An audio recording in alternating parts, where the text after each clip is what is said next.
Hello guys, कैसे हैं आप सब। उम्मीद है अच्छे होंगे। पुनः स्वागत है आप सबका। मैं हूं चंदन शर्मा और आप देख रहे हैं शर्मा आर्ट्स क्लासेस का यूट्यूब वीडियो चैनल। हमेशा की तरह आज भी हम लाए हैं आपके लिए ज्ञानवर्धक और मनोरंजक वीडियोज। आइए शुरू करते हैं आज का क्लास।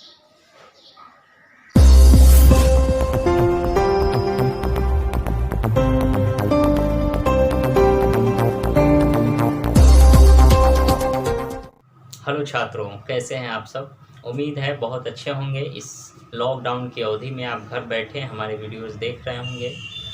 कल मैंने इतिहास का चैप्टर डाला था, आज पॉलिटिकल साइंस का विषय मैं डालता हूं। आप ध्यान दें, यहाँ हमारे वीडियोस को देखें, अच्छा लगे तो लाइक शेयर कमेंट अवश्य करें। और आप लोगों में से कोई यदि नए छात्र हैं तो चैनल को सब्सक्राइब करना ना भूलें। चलिए शुरू करते हैं आज का एपिसोड। आज का क्लास क्या है। सबसे पहले आज हम लोग पढ़ेंगे पॉलिटिकल साइंस। इसमें जो चैप्टर है वो दूसरा चैप्टर पढ़ना है, दो ध्रुवीयता का अंत।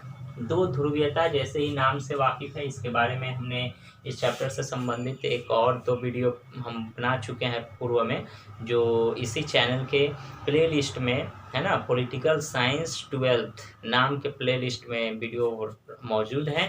वहां जाकर आप शेष पहले वाले जो वीडियो अब यदि नहीं देखे हैं तो उसे अवश्य देखें, फिर इसे देखें। आप लोग में से यदि देख लिए हैं सभी विद्यार्थी तो चलिए आगे कंटिन्यू करते हैं हम लोग। तो ये दो ध्रुवीयता का अंत जो चैप्टर है, इसमें दो ध्रुव जो है कि जिस तरह पृथ्वी दो ध्रुवों में बटी हुई है, जो महत्वपूर्ण हिस्से हैं उसके, उसी तरह ये विश्व में जितने भी देश हैं उसके उस सभी देशों में दो देश ऐसे हैं जो सबसे महत्वपूर्ण माने जाते हैं, क्योंकि शक्ति इन्हीं के पास केंद्रित है ना। पहला जो पूंजीवादी अर्थव्यवस्था को मानने वाला देश अमेरिका है और दूसरा साम्यवादी अर्थव्यवस्था को मानने वाला देश रूस है। दोनों के बीच शीत युद्ध चला था, जिसके बारे में पहले चैप्टर में हमने पढ़ा। शीत युद्ध का खात्मा जैसे ही हुआ तो शीत युद्ध का खात्मा तब हुआ जब सोवियत संघ का विघटन हो गया, क्योंकि 1991 में शीत युद्ध का खात्मा हुआ और सोवियत संघ का विघटन उससे पहले हुआ था। सोवियत संघ के विघटन के बाद क्या हुआ, विश्व की जो राजनीति थी, जो दो ध्रुवीय थी, अब एक ध्रुवीय बट गई, क्योंकि अमेरिका ही शक्तिशाली देश बनकर रह गया और उसको टक्कर देने वाला जो रूस था, दूसरा प्रतिद्वंदी, दूसरी दुनिया का देश कहे जाने वाला, अब वो उतना दमखम वाला ताकतवर देश नहीं रहा, जिसकी वजह से अमेरिका की बादशाहत कायम रह गई। आज के भी डेट में अगर किसी से पूछा जाए कि पूरी दुनिया में सबसे शक्तिशाली देश कौन है, तो निसंकोच छात्र जो है अमेरिका का नाम लेंगे। तो ये अमेरिका की बादशाहत और अमेरिका की जो है ताकत एकाएक नहीं बढ़ी है, यह कई वर्षों से बढ़ी है। द्वितीय विश्व युद्ध के जब 1945 में जब बम गिराया, तभी से अमेरिका की शक्ति में एकाएक वृद्धि हुई। रूस तो शक्तिशाली था ही, उसने जर्मनी जैसे देश को हराया था द्वितीय विश्व युद्ध में। तो ये दोनों देशों की प्रतिष्ठा अंतर्राष्ट्रीय स्तर पर बहुत बढ़ गई थी और इसी प्रतिष्ठा की वजह से ये दो देश जो है कि पूरी दुनिया के मुख्य देशों की श्रेणी में गिने जाते थे। लेकिन दुर्भाग्य क्या हुआ, रूस का दुर्भाग्य, सोवियत संघ जो रूस था उसका विघटन हो गया और विघटन के फलस्वरूप राजनीति अब दो ध्रुवीय न होकर एक ध्रुवीय हो गई। इसी घटना को हम दो ध्रुवीयता के अंत के नाम से जानते हैं। इसके बारे में हमने दूसरे वीडियो में भी बताया है। आज हम लोगों को जो टॉपिक पढ़ना है वो पहला टॉपिक है विघटन की परिणतियाँ, यानी दो ध्रुवीयता का जब अंत हुआ, सोवियत संघ का जब विघटन हो गया तो शीत युद्ध का खात्मा हुआ सबसे पहले, तो इसकी परिणति क्या हुआ, परिणाम क्या हुआ विघटन के बाद। गौर से ध्यान से समझिए, बहुत ही इंपॉर्टेंट चीज़ है कि जब दो ध्रुवीयता का अंत हुआ तो सबसे पहले शीत युद्ध के दौर में थोड़ा सा आपको ले चलते हैं। जब शीत युद्ध चल रहा था उस समय दोनों देश एक दूसरे के खिलाफ साजिश रच रहे थे, सैनिक साजो सामान इकट्ठा कर रहे थे, एक दूसरे को जो है कि दुर्भावना की नज़र से देख रहे थे, है ना, संदेह की दृष्टि से देख रहे थे कि कब कौन युद्ध की तैयारी कर रहा है, अचानक किसी पर बम न बरस जाए। तो ये शीत युद्ध का जो माहौल था बहुत ही कटु माहौल था। दोनों देशों के बीच इतनी वैमनस्यता और घृणा ईर्ष्या थी कि कभी भी द्वितीय विश्व युद्ध जो है कि होने की स्थिति आ जाती। यहाँ तक कि बहुत सारी घटनाएं 1962 का, 1960 में, 1989 में, 68 में बहुत सारी ऐसी घटनाएं घटी जहां लग रहा था कि परमाणु बम का ट्रिगर जो है अब दब जाएगा कि तब दब जाएगा, लेकिन परमाणु का ट्रिगर नहीं दबा, नहीं तो तीसरा विश्व युद्ध तो जरूर होके रहता। और 1991 के 1991 में सोवियत संघ का जब खात्मा हो गया तो सबसे बड़ी चीज़ शांति प्राप्त हुई। पूरे विश्व ने सुकून का सांस लिया, शीत युद्ध का खात्मा हो गया और दो देशों के बीच जो टकराव चल रहा था वर्षों से, लगभग 45-46 साल 50 साल तक ये शीत युद्ध जो चला वो अब समाप्त हो गया। सैनिक जो साजो सामान पर सबका जो ध्यान था वो अब हटने लगा। परमाणु बम बनाना, एक देश को नीचा दिखाने के लिए काम करना, ये सारी चीज़ों पर लगाम हो गया, जिससे पूरे विश्व के लोगों को और देशों में शांति और सुकून का विकास हुआ। सबसे बड़ी ये शांति हुआ। दूसरा चीज़, रूस को क्या हानि हुआ, तो रूस के जितने भी जो देश थे, राज्य थे छोटे बड़े उसके कंसर्निंग में, वो राज्य अपने आप को स्वतंत्र घोषित कर लिए और रूस से अलग हट गए। तो रूस से अलग जैसे ही हट गए तो रूस की शक्ति एकाएक कमज़ोर हो गई, प्राकृतिक संसाधन बट गए, उद्योग धंधा बट गया। वहाँ जो है कि हमने बताया बोरिस येल्त्सिन किस तरह जो है कि मिखाइल गोर्बाचेव के शासन को पलट दिया, तख्ता पलट कर दिया। तो आर्थिक, सामाजिक, राजनैतिक और सामरिक, ये तीनों चारों प्रकार की कठिनाइयों से रूस जूझने लगा। तो विघटन की परिणति से सबसे ज़्यादा प्रभावित कौन हुआ? रूस हुआ। चलिए अब क्या हुआ इस परिणति की हम तीसरा कारण पढ़ते हैं कि इस विघटन की तीसरा जो परिणति थी एक ध्रुवीय, यानी पहले कल तक जो है कि इस विघटन के यानी सोवियत संघ के विघटन के पहले पूरा विश्व जो दो ध्रुवीय था, पूंजीवाद और साम्यवाद जो दो ध्रुव था, जितना भी देश था या तो पूंजीवाद के आड़ में काम करता था या साम्यवाद के संरक्षण में रहकर अपने देश का विकास करता था। अब वो ऐसा नहीं रहा, अब पूरा विश्व जो है एक ध्रुवीय हो गया, क्योंकि साम्यवाद का जो सबसे बड़ा समर्थक और सबसे बड़ा मानने वाला जो देश था रूस, उसका खात्मा हो गया, जिसके वजह से अमेरिका की बादशाहत और अमेरिका की तकदीर जो है चमक गया। इससे क्या हुआ, विश्व स्तर पर एक बहुत बड़ा परिवर्तन देखने को मिला, दो ध्रुवीयता का अंत हुआ और एक ध्रुवीय विश्व जो है कि बनने के तरफ बढ़ गया। तो ये एक ध्रुवीय विश्व को जो है कि बढ़ावा मिला। हालांकि ये दो ध्रुवीय विश्व का होना उतना ही खतरनाक है जितना कि एक ध्रुवीय विश्व का होना, शायद उससे ज़्यादा, क्योंकि जब दो ध्रुवीय विश्व था तो शीत युद्ध के दौरान अमेरिका और रूस के बीच कितनी प्रतिद्वंदिता थी, और हमने आपको बताया कि कई मौके ऐसे आए कि जो है परमाणु बम के ट्रिगर दबते दबते रह गया। तो ये बहुत खतरनाक स्थिति थी दो ध्रुवीयता। लेकिन अगर एक ध्रुवीय है कोई भी देश, अगर एक शक्तिशाली है तो वो भी खतरनाक स्थिति है, क्योंकि एक शक्तिशाली देश अपने मनमाने ढंग से अपने से कमज़ोर देशों पर अत्याचार कर सकता है, विश्व में अपनी धौंस जमाने के लिए हर वो कदम उठा सकता है जिससे उसे लाभ हो, दूसरों को हानि हो। तो पूरा विश्व जो है एक ध्रुवीयता की तरफ बढ़ गया। ये विघटन की तीसरी परिणतियाँ थी। चौथी परिणतियाँ क्या थी? यूरोपीय संघ की तरफ कौन बढ़ा? रूस बढ़ा, क्योंकि यूरोपीय संघ में जितने भी यूरोपीय देश थे, इंग्लैंड, फ्रांस, जर्मनी, है ना, नीदरलैंड, हॉलैंड, पुर्तगाल, डच, ये सारे देशों ने मिल करके अपना एक बनाया था, संघ बनाया था, यूरोपीय संघ। इसमें ज़्यादातर पूंजीवादी देश थे और उनकी जो है कि अमेरिका और रूस के ताकत से पहले उन्हीं की ताकत सर्वप्रिय और लोकप्रिय थी। साम्राज्यवाद का उन्होंने ही शुरुआत किया था। तो उन देशों के करीब रूस पहुंचने लगा, क्योंकि अमेरिका के तो नज़दीक जा नहीं सकता है, वो तो एक प्रतिद्वंदी देश था और अमेरिका के पास नहीं जा सकता है। लेकिन उस रूस से जो मिले जुले थे अन्य मामलों से, उन देशों के साथ रूस की नज़दीकी बढ़ने लगी। यूँ कहें कि रूस ने अपने यहाँ बहुत सारे ऐसे परिवर्तन किए यूरोपीय संघों से प्रेरणा लेकर। पूंजीवादी अर्थव्यवस्था की तरफ रूस ने थोड़ी देर के लिए कदम बढ़ाए। उन्होंने जो खेती कर रखी थी, रूस जो है राज नियंत्रित खेती गृहस्थी थी, अब वो निजी हाथों में चली गई। बहुत सारे उद्योग धंधे ऐसे थे जो निजी हाथों में चले गए, पहले सरकार के हाथों में थी। तो यूरोपीय संघ की प्रेरणा पाकर है ना, पूंजीवाद की तरफ रूस कदम बढ़ा दिया। तो ये विघटन की सबसे महत्वपूर्ण स्थितियां मानी जाती है।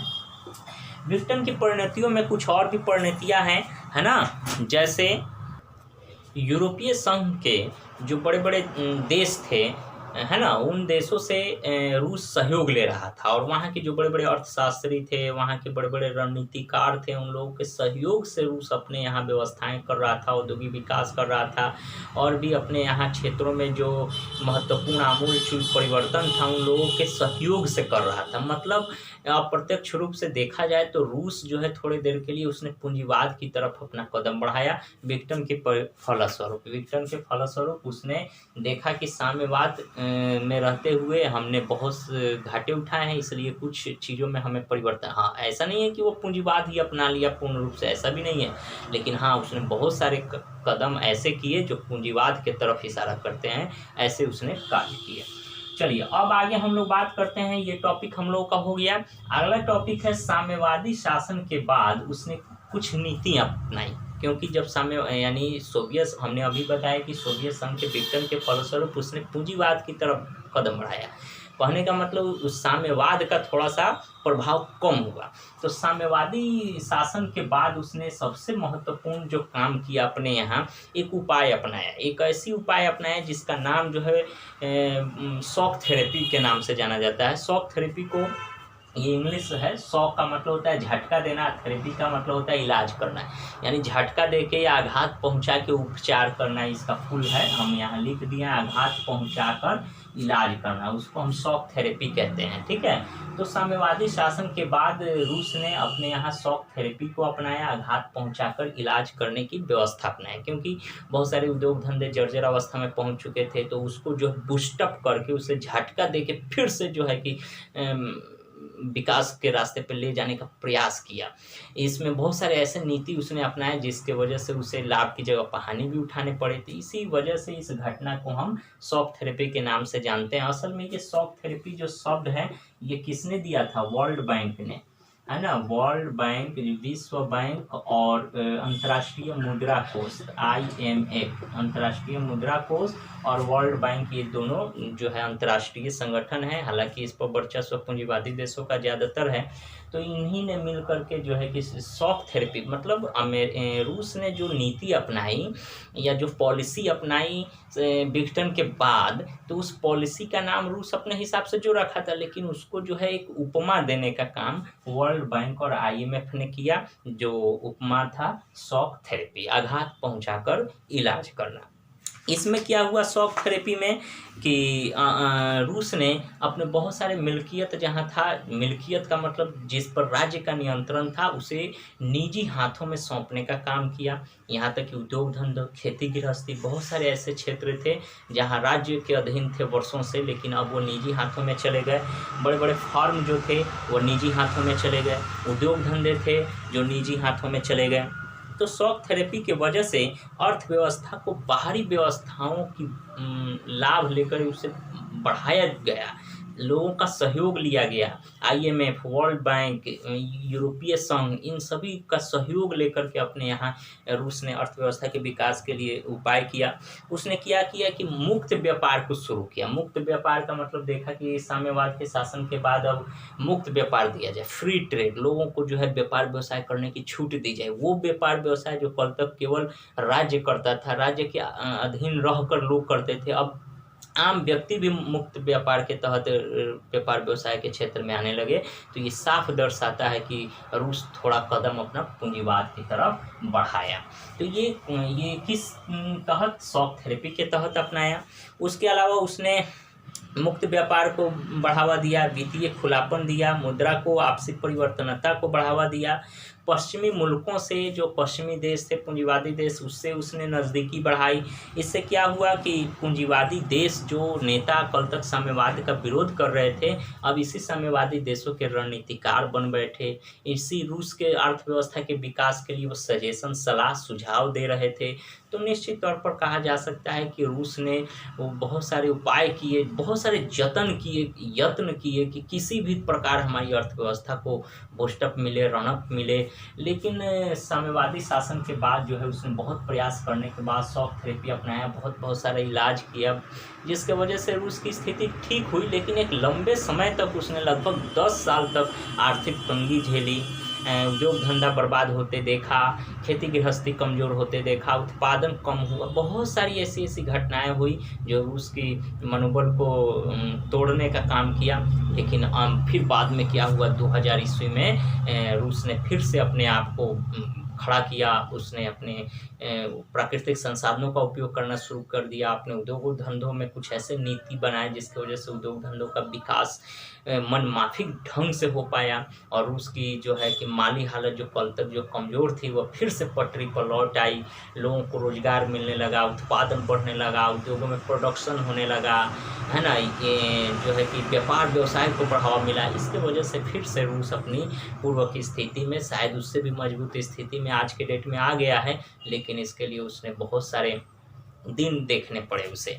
ठीक है, तो शॉक थेरेपी। अब आइए हम लोग देखते हैं ये जो शॉक थेरेपी अपनाया, तो शॉक थेरेपी जैसा कि नाम से ही वाकिफ है, आघात पहुंचा के उपचार करना, इलाज करना। तो इसका परिणाम क्या हुआ? तो परिणाम का मतलब क्या होता है, उसका जो परिणाम होना मतलब जो है कि परिणाम ये लाभ हानि हुआ। जैसे परिणाम के अंतर्गत शॉक थेरेपी का जो परिणाम क्या हुआ, यह बहुत घातक साबित हुआ। लाभ की जगह पर हानि उठाना पड़ा। हानि क्या हुआ कि शॉक थेरेपी के परिणाम स्वरूप 90% जो उद्योग 90% बड़ा ये है, 100 में 90% है ना, 100 में 90% बहुत बड़ी मैंने समझ गई है। तो जो भी उद्योग धंधे जितने भी उद्योग धंधे थी लगभग सरकारी नियंत्रण में करती, तो वो अब शॉक थेरेपी के बाद परिणाम स्वरूप क्या हो गया, निजी हाथों में चली गई। तो निजी हाथों में आने की वजह से सरकार को घाटा लगा, वहाँ की जो व्यवस्था, वहाँ की आर्थिक व्यवस्था गड़बड़ जाएंगी। तो इसके वजह से बहुत घातक परिणाम भुगतने पड़े।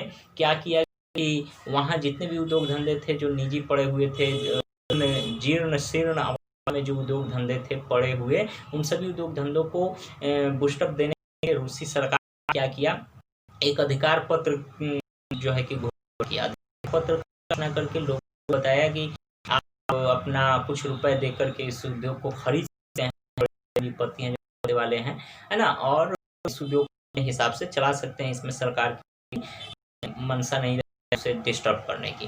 तो ये जो अधिकार पत्र था वहाँ के लोगों थी, तो अधिकार पत्र तो लोगों को मिला, लेकिन उन अधिकार पत्रों का इस्तेमाल किया, उन अधिकार पत्रों को बड़े पूंजीपतियों बाहर से बेच, जिसके वजह से ये जो उद्योग धंधे थे जो या जो कुछ साधन थे जो बेचने के लिए व्यवस्था किया गया था, बोली लगाई गई थी, उसे बहुत कम दाम में, औने पौने दाम में बेच दिया गया।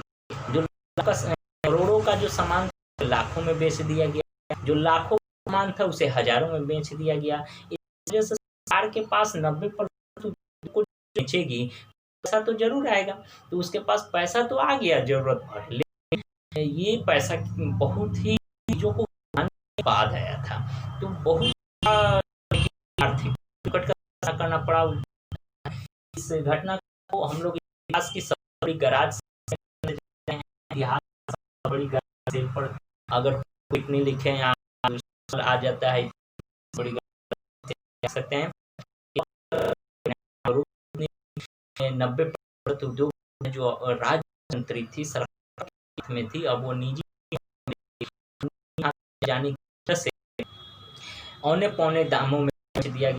इतना पैसा सरकार के पास चाहिए वो नहीं भाई। इस घटना की सबसे गराज सेल के नाम से जानते हैं। रूस आर्थिक कर झेल ही रहा, उद्योग धंधों की तंगी, उत्पादन कम था, बेरोजगारी, विभिन्न प्रकार की समस्याओं से रूस जूझ रहा था।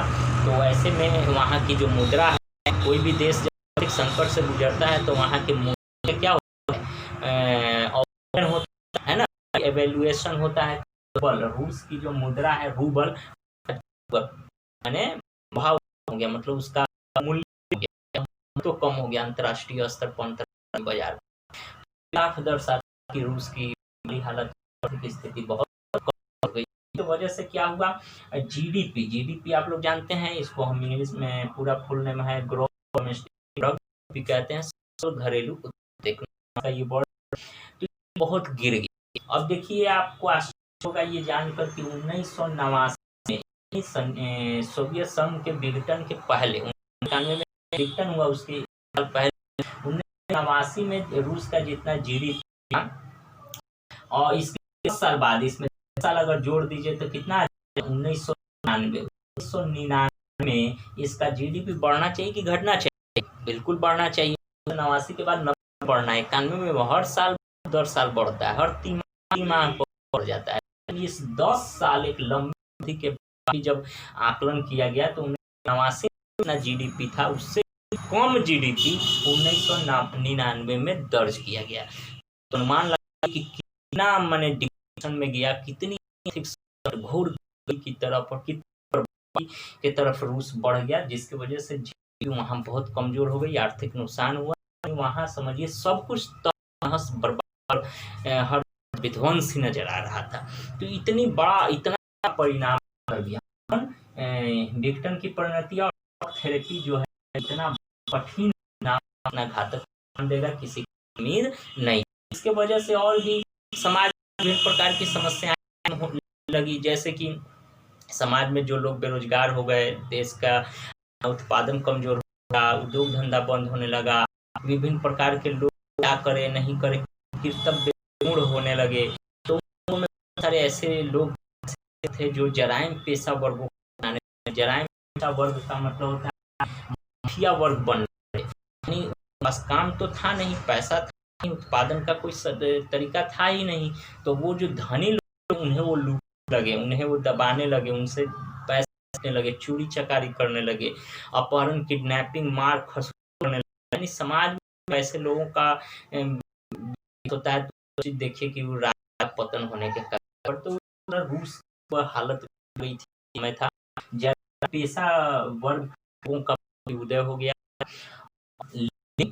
सारी जब रूस तंग रहा था, पानी ले रहा था, उसी समय 2000 ईस्वी जब मैंने लगभग 10 साल झेला, 1991 तक, 10 साल के फिर रूस खड़ा हुआ, स्थिति अपनाए।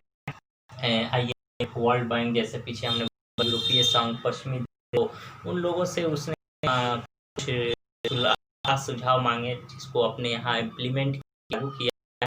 इसके वजह से रूस की आर्थिक हालत जो पहले उसमें बहुत सुधार लगा। धीरे उसने किया कि उसके जो थे खनिज तेल था, है ना, जो अयस्क था, उन सभी चीज़ों को अपने उत्पादन करने, उन चीज़ों को उपयोग करने लगा। तेल, खनिज तेल, प्राकृतिक साधन, धातु, इन सभी चीज़ों का करके जो है पैसे कमाने लगा। उद्योग धंधों चौपट हो चुके थे, उसे बढ़ाने का काम, खेती गृहस्थी में परिवर्तन किया, नई पॉलिसी लाया, कुछ आर्थिक जो है कि सरकार आए, कहाँ क्या कमी रह गई है जिसकी वजह से इसे सुधारा जा सकता है, वो सारे हथकंडे अपनाए गए। तब जाकर के रूस की स्थिति फिर साल के बाद पुनः पटरी आ गई और 2000 ईस्वी के बाद से रूस जो है फिर तरक्की की नई बुलंदियों को छू रहा है, आगे बढ़ रहा है। लेकिन किन हालात में ऐसे स्थिति से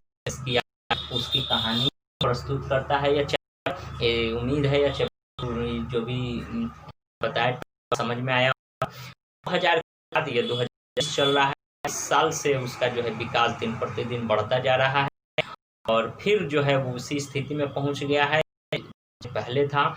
और आज भी अमेरिका के बाद अगर बड़ी शक्ति है तो रूस का नाम जाता कि चीन, जापान के मामले में आ गया है। अमेरिका से जीडीपी वाला है, उसके बाद में दूसरे नंबर पर जापान है, तीसरे नंबर पर दूसरे नंबर पर चीन है, तीसरे नंबर पर जापान है, चौथे नंबर पर रूस, 5 पर भारत आता है। तो फिर भी रूस की तो ये ऐसे नहीं आया है, इसके लिए उसे बहुत मेहनत करने पर बहुत सारे परिवर्तन हुआ है। तो ये आज हम लोग क्लास में 1-2 टॉपिक और से जा रहा है के बारे में और कुछ चीज़ें उसको हम लोग क्लास में जानेंगे। तब तक के लिए आप लोगों से विदा लेते हैं और अंत तक देखेंगे। आपको पुनः धन्यवाद देते हैं और वीडियो को आज का वीडियो अच्छा लगा हो तो जरूर लाइक शेयर दोस्तों के साथ, और जो छात्र नए आए हैं इसको सब्सक्राइब करें। इस तरह के नए वीडियो हमेशा हम आप लोगों के लिए लेकर आते हैं। और याद रखें बेल आइकन जरूर दबाएं, आपको इसका नोटिफिकेशन मिलता रहेगा। तब ये स्वस्थ रहें, खुश रहें और पढ़ाई करते रहें, जहाँ भी रहें अच्छे से ले रहे हैं। लॉकडाउन का समय अब नज़दीक आ खत्म हुआ है, खत्म होगा तो पूर्व की तरह फिर से ऑफलाइन क्लास में हम शामिल होंगे और पूर्ण रूप से को हम जो है जोश खरोश के साथ एकदम आगे बढ़ेंगे। के लिए वीडियो का करें, खुश रहें। शुक्रिया। जय हिंद छात्रों।